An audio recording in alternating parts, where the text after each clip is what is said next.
नमस्कार, मैं हूं आपके साथ रोशन लाल सैनी। आप देख रहे हैं न्यूज़ 14 टुडे और न्यूज़ 14 टुडे पर आज आपके सामने हैं वो शख्सियत जो किसी परिचय की मोहताज नहीं है। भारतीय किसान यूनियन के राष्ट्रीय प्रवक्ता राकेश टिकैत साहब, जिन्होंने किसान आंदोलन में न सिर्फ किसानों की जिन समस्याओं को लेकर सरकार से लड़ाई लड़ी है, बल्कि किसानों के में तमाम मुद्दे उठाए हैं, जिनको लेकर के आज किसान परेशान चल रहा था।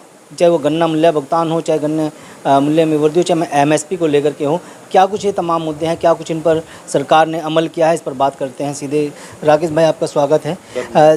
क्या कुछ अब देख रहे हैं जन समस्याएं और किसानों की जो समस्याएं हैं देश में लगातार बढ़ती जा रही हैं। गन्ना का अब सीजन भी शुरू हो रहा है। देखो, जहाँ तक गन्ने का सवाल है उस पर भी रेट यहाँ पे उत्तर प्रदेश में नहीं बढ़े हैं। ठीक है, ये भी एक बड़ी समस्या यहाँ पे है। रेट नहीं बढ़ रहे, उसका पिछला भुगतान भी नहीं हुआ। यहाँ पे बहुत आंदोलन प्रदेश भर में चल रहे, ये समस्या है। फसल के जो रेट हैं दूसरे, उन फसलों के रेट भी नहीं बढ़ते। एमएसपी सरकार बढ़ाते हैं ये दिखाने के लिए कि अपने एमएसपी बढ़ा दें, लेकिन क्या एमएसपी पर खरीद हो रही? फर्जी तरीके से एमएसपी पर खरीद होती है। जो व्यापारी हैं वो खरीद करते हैं।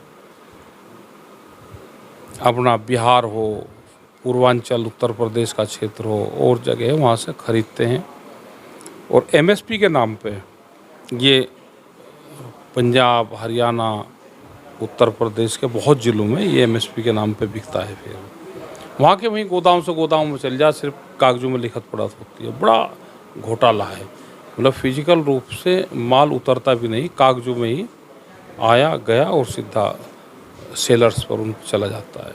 सरकार ने दावा किया था कि किसानों की आय दुगनी हो जाएगी 2022 तक। 2022 भी चला गया, 23 अब आने को है और 2024 का चुनाव सिर्फ। आमदनी तो दुगनी हुई नहीं। 22 में कहा था कि आमदनी दुगनी होगी।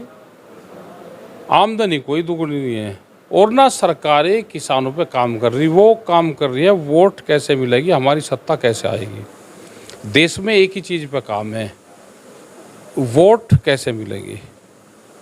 एजुकेशन क्या होगा, हेल्थ का क्या होगा, किसान का क्या होगा, उसकी कोई समाधान नहीं है।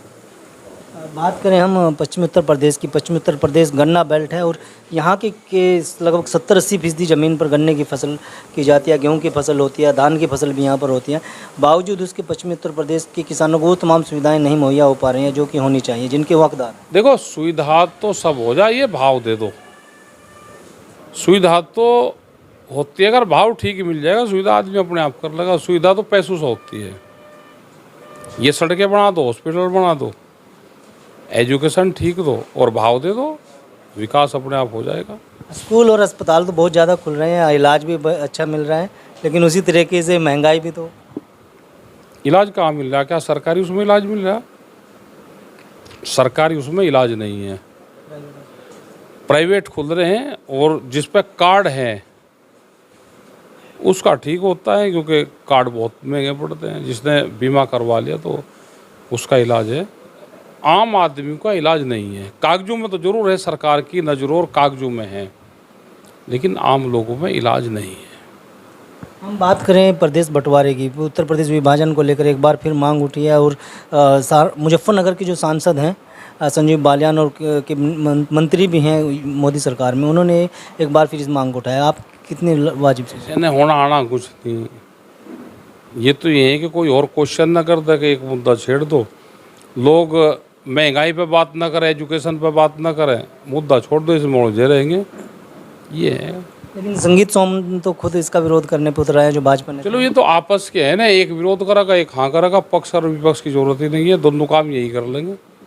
सवाल बंटवारे का है ही नहीं, ना कोई इशू है बंटवारे का, ना कोई कह रहा है कि बंटवारा कर दो, ना कोई ये कह रहा है कि ना करो। इशू तो ये है कि क्या फसलों के दाम मिल रहे हैं, क्या एजुकेशन हेल्थ ठीक है, क्या नौजवान को रोज़गार मिल रहा, फसलों के दाम मिल रहे हैं। सवाल तो ये है, सवाल बंटवारे का ही नहीं। जो सवाल है ही नहीं उसको मार्केट में जाके और उसको बढ़ाया जाए, वो जनता का सवाल है ही नहीं बंटवारा। किसानों की ज़मीनें अधिग्रहण कर रही है सरकार, उनका भी वो दाम जो वाजिब है वो किसानों को नहीं मिल रहा है। बीजेपी सरकार ने, भारत सरकार जो सेंटर में उसने इसको मॉडल एक्ट बना दिया। मॉडल एक्ट की पूरी पावर स्टेट को दे दी और स्टेट से पावर डीसी को चली गई, डीएम के यहाँ पे। तो पूरी पावर डीएम को है, जो वो कहेंगे वही हो जाएगा।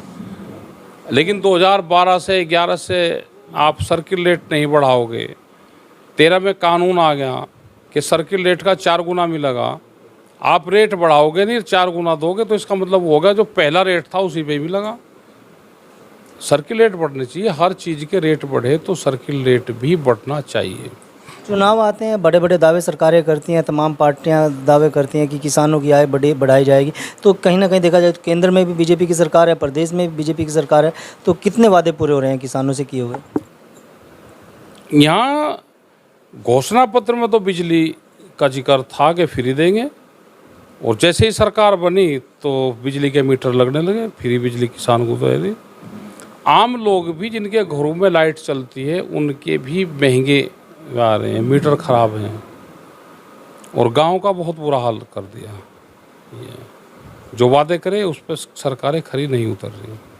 एमएसपी को लेकर के गाजीपुर में बहुत बड़ा आंदोलन चला, तमाम सरकार ने हथकंडे अपनाए आप लोगों को आंदोलन से उठाने के लिए, लेकिन कहीं ना कहीं जो एमएसपी के लिए जो कांग्रेस बैकफुट पर आई, उससे आप कितने संतुष्ट हैं? कहाँ देखते हैं उस एमएसपी को ताकि किसानों का कुछ भला हो सके? देखो, भारत सरकार आई, कांग्रेस तो अब अपने स्टेट में कुछ जगह आई जहाँ पे उनका भी वो था, लेकिन केंद्र में बीजेपी सरकार है।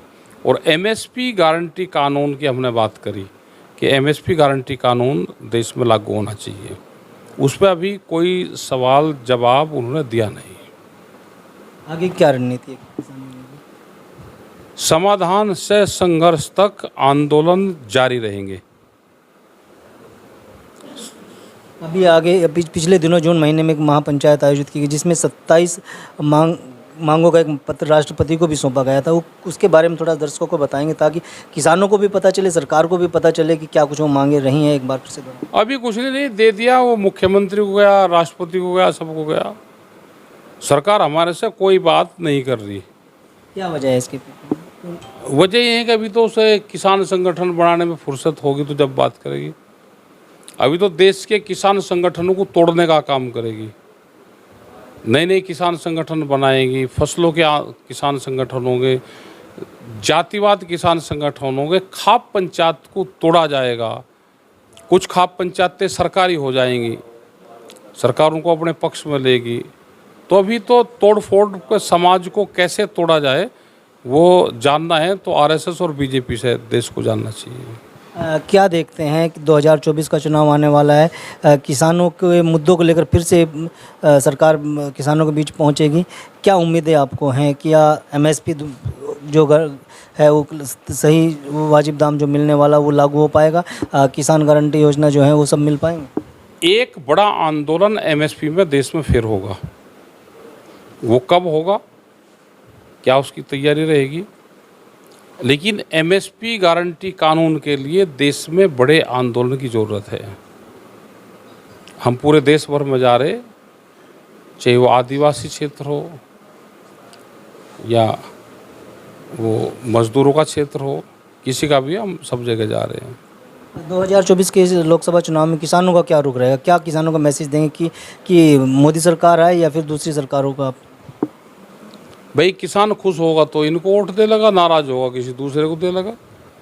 वोट तो मुद्दों के आधार पर होती है, और वोट के मामले में जातियों में बहुत बांट दिया, किसान, गांव, गरीब, सब लोग। तो अभी उसका हमको जानकारी नहीं। हाल ही में बिहार सरकार ने जो जातिगत आंकड़े पेश किए हैं, क्या उत्तर प्रदेश में भी होने चाहिए या पूरे देश में भी इस तरह के?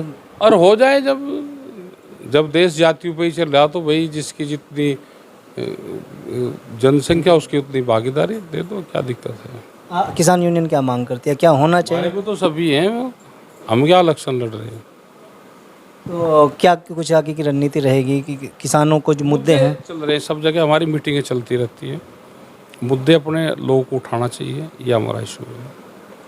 बहुत धन्यवाद। राकेश जी ये थे हमारे साथ, भारतीय किसान यूनियन के राष्ट्रीय प्रवक्ता राकेश टिकैत साहब, जिन्होंने न्यूज़ 14 टुडे से बातचीत में साफ कर दिया है कि जो 2024 का चुनाव होगा उसमें जो किसानों के मुद्दे हैं उनको लेकर के बात की जाएगी और जो एमएसपी है उसकी मांग की जा रही है। अगर सरकार किसानों की इन मांगों को पूरा नहीं करती है तो फिर से गाजीपुर जैसे एमएसपी को लेकर के बड़ा आंदोलन हुआ था, ऐसा आंदोलन होने को कि करने के लिए तो ये बेबस होंगे।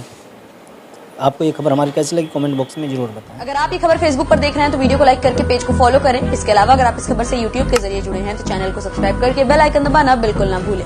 नमस्कार।